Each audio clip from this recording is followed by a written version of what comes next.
Hello' everyone, সকলোকে স্বাগতম জনালোঁ এটা নতুন ভিডিঅ'লৈ। আৰু আজি আমি এনেকুৱা এখন ইউনিভাৰ্চিটিৰ কথা পাতিব গৈ আছোঁ যিখন ইণ্ডিয়াৰ নাম্বাৰ 1 ইনষ্টিটিউট হয়। ইণ্ডিয়াৰ যদি তুমি ইউনিভাৰ্চিটিৰ ৰেংকিং চোৱা, ইণ্ডিয়াত ভাৰত চৰকাৰৰ NIRF ৰেংকিং হয়। তো তাতে যদি তুমি ইউনিভাৰ্চিটিবিলাকৰ ৰেংকিং চোৱা, চবতকৈ ফাৰ্ষ্ট আহিব এইখন IISc বেংগলোৰ।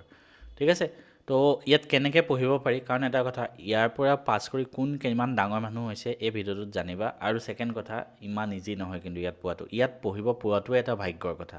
ইয়াত পঢ়িব পাৰিলে এজন ভৱিষ্যতে ডাঙৰ ডাঙৰ বৈজ্ঞানিক হ'ব পাৰিবা, ইছৰোত যাব পাৰিবা। তো বেছি দেৰি নকৰি আহাচোন গোটেই ভিডিঅ'টো আমি ডিটেইলছত জানো। ফাৰ্ষ্ট অফ অল, তুমি যদি NIRF ৰেংকিং চোৱা, NIRF মানে কি, ভাৰত চৰকাৰী যোনটো ranking, national institute ranking framework, ঠিক আছে, মিনিষ্ট্ৰি অফ এডুকেশ্যনে উলিয়াই। তাত যদি তুমি ইউনিভাৰ্চিটিবিলাকৰ ৰেংকিং চোৱা, ইউনিভাৰ্চিটিবিলাকৰ যদি ৰেংকিং চোৱা, নাম্বাৰ 1ত পাবা সদায় Indian Institute of Science. Number 1ত, মেক্সিমাম টাইম নাম্বাৰ 1তে থাকে। আৰু অভাৰঅল ইঞ্জিনিয়াৰিং কলেজ আৰু ইউনিভাৰ্চিটিৰ ৰেংকিঙো চোৱা যদি, তেনেহ'লে ওপৰত এখন IIT আছে, তাৰ তলতে IISc আছে। ঠিক আছে, কিন্তু অকল ইউনিভাৰ্চিটি হিচাপত যদি চোৱা, IISc সদায় টপ হয়। আৰু এইখন ক'ত আছে জানানে? বেংগলোৰত আছে। ক'ত আছে আমি গম পালোঁ, বেংগলোৰ। ঠিক আছে, এতিয়া আমি নেক্সট শ্লাইডত যাম। এতিয়া মই কিছুমান মানুহ দেখাম তোমালোকক, তো তেওঁলোকক চাবা আৰু তোমালোকে নিজে জানা তেওঁলোক কোন হয়। ফাৰ্ষ্ট অফ অল, এখেতক চিনি পাইছানে? এখেত হ'ল CV ৰমন। ঠিক আছে, বহুতে চবেই জানে চাগে মোৰ মতে। আমি 28 ফেব্ৰুৱাৰী তাৰিখটোত ভাৰতত কি কৰোঁ? ৰাষ্ট্ৰীয় বিজ্ঞান দিৱস হিচাপে পালন কৰোঁ, নেশ্যনেল ছায়েন্স ডে। এখেতৰ স্মৰণত এখেতে কি উলিয়াইছিলে? ৰমন ইফেক্ট। তেখেত কি আছিলে জানানে? IIScৰ লগত জড়িত আছিলে, ইণ্ডিয়ান ডাইৰেক্টৰ আছিলে তেওঁ। তাৰপিছত এখেতকো হয়তো বহুতে নাজানা বা বহুতে গম পাইছা, এখেতৰ নাম হ'ল CNR ৰাও। ঠিক আছে, তো এখেতো এজন চাইণ্টিষ্ট আছিলে, এওঁ IIScৰ আছিলে। ঠিক আছে, নেক্সট, মই অকল দুজন মানুহৰ নাম ক'লোঁ। ঠিক আছে, ইয়াত মই অকল দুজন মানুহৰ নামেই ক'লোঁ চাগে। ইয়াৰ উপৰি বহুত মানুহ আছে। ঠিক আছে, ইয়াৰ উপৰি মই যদি কওঁ, তোমাৰ হোমী জাহাংগীৰ ভাবা, তাৰপিছতে যিমানবিলাক আমাৰ লাষ্ট তুমি যদি কোৱা ইছৰো। ঠিক আছে, ইছৰোৰ যোনজন মেইন চিফ, ইছৰো কি হয়, ভাৰতৰ যোনটো স্পেচ ৰিচাৰ্চ অৰ্গেনাইজেশ্যন হয়, যোনবিলাকে ছেটেলাইট পঠায়। তো ইছৰোৰ প্ৰথম এবাৰ এজন চিফ আছিলে K শিৱান, তেওঁ IISc আছিলে। তাৰপিছত এজন চিফ হ'ল S সোমনাথ, তেখেতো IISc বেংগলোৰ আছিলে। তেনেকৈ এগৰাকী আছে সুধা মূৰ্তি, তেওঁ ইনফ'চিছ কোম্পানীৰ হেড হয়।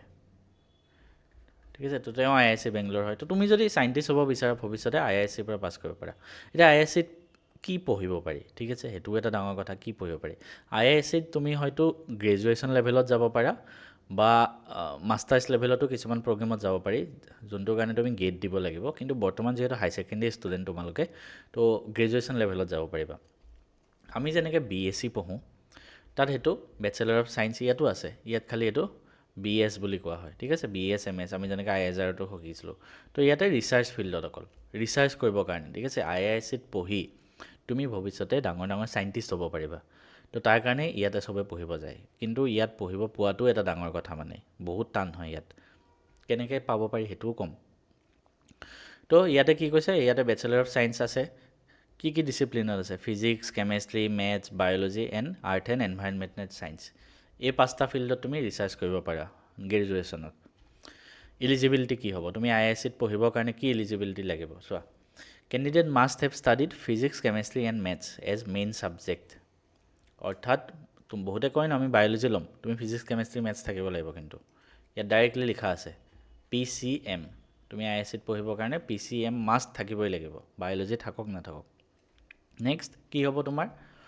Candidate must have secured A first class, অৰ্থাৎ 60% থাকিব লাগিব, অৰ ইকুইভেলেণ্ট। ঠিক আছে, অৰ্থাৎ তুমি হাই ছেকেণ্ডেৰী এক্সামত 60% মাৰ্কছ পাব লাগিব, ফাৰ্ষ্ট ডিভিজন। নেক্সট, ইয়াত তুমি কেনেকৈ যাব পাৰা, এডমিশ্যন কেনেকৈ হ'ব পাৰি? ইয়াত এডমিশ্যন হোৱাৰ দুটা ৱে আছে। এটা হ'ল JEE এডভান্স, এটা হ'ল IIT, আইজাৰ এপ্টিটিউড টেষ্ট। অৰ্থাৎ এটা IIT, এটা JEE এডভান্স। এই দুটা এক্সামৰ বিষয়ে মই ধুনীয়াকৈ অলৰেডি ডিটেইলছত ভিডিঅ' দিছোঁ, ডেছক্ৰিপশ্যনত দিয়া আছে, চাই ল'বা। IIT এক্সাম আইজাৰৰ কাৰণে হয়। আইজাৰ, ভাৰতত 7খন আইজাৰ আছে, য'ত তাতো তুমি ৰিচাৰ্চ ফিল্ডত যাব পাৰা। তো তাৰ কাৰণে IIT এক্সাম হয়। সেই IIT এক্সামত যোনকেইজন টপ কৰে, IIT এক্সামো ইমান সহজ নহয়, বহুত টান এক্সাম। যোনে টপাৰ হয় তেওঁলোকে IIScতো ছিট পাব পাৰে কিছুমান ফিল্ডত। আৰু তুমি যদি JEE এডভান্সৰ পৰাও যোৱা, জেই এডভান্স, ঠিক আছে, এটা হ'ল জেই মেইনছ, য'ত তুমি NITত ছিট পোৱা। জেই মেইনছ যিটো মই পাইছিলোঁ, NITত ছিট পাই ইয়াৰ পৰা। আৰু ইয়াতকৈও হাৰ্ড লেভেল হ'ল জেই এডভান্স। জেই এডভান্স বহুত টান। তাৰো সেই টান এক্সামটোৰ চবতকৈ টপাৰ কেইজন, কাৰণ অভিয়াছলি ইণ্ডিয়াৰ নাম্বাৰ 1 ইনষ্টিটিউট হয়, তো তাৰো সেই টপাৰ কেইজনেহে গৈ IISCত ছিট পাব, ঠিক আছে। তো তুমি এই দুটা ৱেত যাব পাৰা। এতিয়া ইয়াত কি কি পঢ়িব পাৰি মই ক'লোঁ। BSc পঢ়িব পাৰি, ঠিক আছে। তুমি BSc পঢ়িবৰ কাৰণে কি হ'ব, BSc মানে ইয়াতে ছায়েন্সৰ ৰিচাৰ্চ ফিল্ডত, ঠিক আছে, গ্ৰেজুৱেশ্যনত BSc কাৰণে তুমি জেই এডভান্সৰ থ্ৰুদিও যাব পাৰা, IIT থ্ৰুদিও যাব পাৰা। নেক্সট আৰু এটা তুমি কাম কৰিব পাৰা, ইয়াতে BTechো কৰিব পাৰা। ইয়াৰ পৰা তুমি ইঞ্জিনিয়াৰিঙো পাছ কৰিব পাৰা। ইঞ্জিনিয়াৰিং পাছ কৰিলেও তুমি ভৱিষ্যতে ৰিচাৰ্চ ফিল্ডত গৈ ইছৰ' বা সেইবিলাকত চাইণ্টিষ্ট হ'ব পাৰিবা।